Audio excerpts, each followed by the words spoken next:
Di video ini, gua akan membawakan alur episode 7 with Swords ala gua. Seperti biasa, kalian bisa nonton animenya di Beastation. Linknya ada di deskripsi. Langsung aja ke alurnya. Kanshi dan Nico bikin video untuk YouTube mereka yang bikin Morihito masuk dan marah-marah karena berisik. Kanshi dengar jadi YouTuber bisa hasilin banyak uang dan Morihito bilang itu bukan sesuatu yang mudah. Morihito penasaran mereka belajar konsep kayak gitu dari mana, dan Kanshi bilang dia habis lihat Sersan Pounce yang suka nongkrong di Taman Hyotan. Waktu Morihito cek video mereka, subscriber dan penontonnya dikit banget. Dia mulai lihat satu-satu video mereka seperti Kanshi yang main game tapi direkam dari belakang orangnya, video Nico nari tapi nahan malu, dan unboxing yang mentah karena nggak diedit. Morihito bilang kalau bikin video yang ninggalin kesan sangat sulit, dan kalau mau dapat duit harus banyak view dan subscriber dulu. Morihito merasa video mereka nggak punya konsep dan minta mereka nonjolin keunikan, dan dia tahu harus nyari siapa kalau emang mau seriusin. Orang itu adalah Megami Keigo, si maniak subkultur yang ngomong sama Morihito waktu piknik sekolah. Keigo nganggap mereka nggak bakal paham dengan video yang dia buat, walau mereka belum nonton. Kontennya macam-macam, kayak bahas film, band, elektronik, dan dia yakin mereka nggak tahu karena merasa dia beda dari yang lain. Keigo juga nggak bisa ngajarin mereka karena dia otodidak, jadi nggak ada teori-teorian. Mereka mulai cek channelnya Keigo dan nonton videonya yang bahas film. Ulasannya polos banget dan malah banyak bahas soal dirinya sendiri.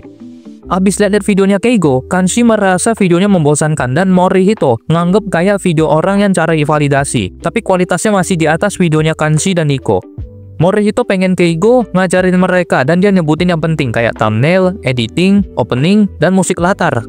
Walau Keigo paham, Kanshi bingung videonya tetap sepi dan Keigo beralasan videonya hanya untuk yang maniak saja. Morihito ngajak mereka syuting dan minjam alat dari Keigo. Jadi Morihito mau bikin video Nico main game dan Kanshi diminta gak muncul di kamera. Setelah diedit, video pun diupload. Videonya berisi Nico main game sambil jelasin beberapa hal dalam gamenya yang akan dikomentari oleh Kanshi. Ternyata videonya rame dan view serta subscriber mereka naik terus. 3 video barunya mereka juga mendapat respon yang positif. Sayangnya Kanshi dan Nico udah mulai ogah-ogahan syuting setelahnya. Seorang siswi bernama Kiyomiya Suzuka nyamperin Nico buat ngasih jurnal kelas. Nico mengaguminya dan yakin Suzuka orangnya jago nyanyi, masak, dan tulisannya rapi. Tapi ternyata tulisannya sangat berantakan. Suzuka mengaku kalau dia orangnya ceroboh dan Morihito pikirnya Suzuka orang yang serba bisa. Sejak kecil, neneknya suruh dia ikut berbagai kursus. Tapi sayangnya dia selalu dikatain dengan sesuatu yang berkaitan dengan iblis di kaligrafi, rangkaian bunga, dan nari. Suzuka ngaku bikin bekal sendiri dan Nico bilang ayamnya kelihatan enak, padahal itu udang. Suzuka minta supaya dipakein sihir yang bikin dia jadi serba bisa. Neneknya bakal nguji dia tata cara upacara minum teh, dan kalau nggak lulus, neneknya bakal nambah jam kursusnya. Nico akhirnya makein sihir Shinklona yang bikin gerakannya Suzuka tergantung gerakan Morihito. Di hari ujian, Nico bakal pakein sihirnya ke semua badan. Mau gak mau, Morihito belajar tata cara upacara minum teh lewat buku, video, dan eskul upacara minum teh. Hari Sabtu, mereka ngumpul untuk gladi dulu dan Keigo membawa kacamata dengan kamera yang tersambung ke HP. Gak lama Suzuka datang dan bilang kalau neneknya udah datang untuk ngajain ujiannya sekarang juga.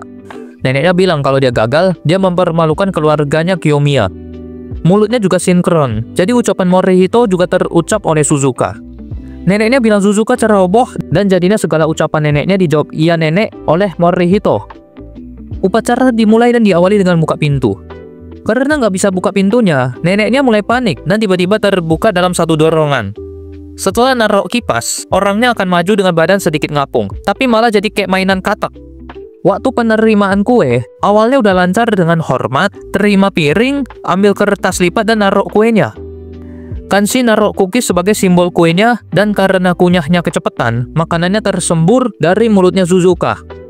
Keigo bilang sifat kue yang diambil Suzuka kering, jadi nggak boleh cepat-cepat ditelan, dan Morihito yang protes disangka neneknya Suzuka lagi ngeberontak. Waktu upacara nerima teh, Morihito mulai muter cangkirnya, dan karena nggak bisa lihat mulutnya, dia pakai insting aja. Abis minum, mulutnya Suzuka penuh dengan teh, dan neneknya minta dia lap dulu, tapi malah lanjut bersihin mulut cangkir dan mengagumi cangkir teh. Di sini neneknya nyatain dia gagal dan menganggap Suzuka nggak paham gerakannya. Tiba-tiba ada lebah dan Morihito refleks membantu neneknya dengan ngambil gayung untuk mengurung lebahnya. Neneknya terkesima dengan gerakan Suzuka dan merasa hari itu dia melihat gerakan terindah di dunia dan membatalkan keputusannya gagalin Suzuka. Suzuka minta tolong lagi untuk ujian kotonya dan Morihito menolak. Ya, kurang lebih kayak gitu aja alur dari episode 7 anime With Swords ini.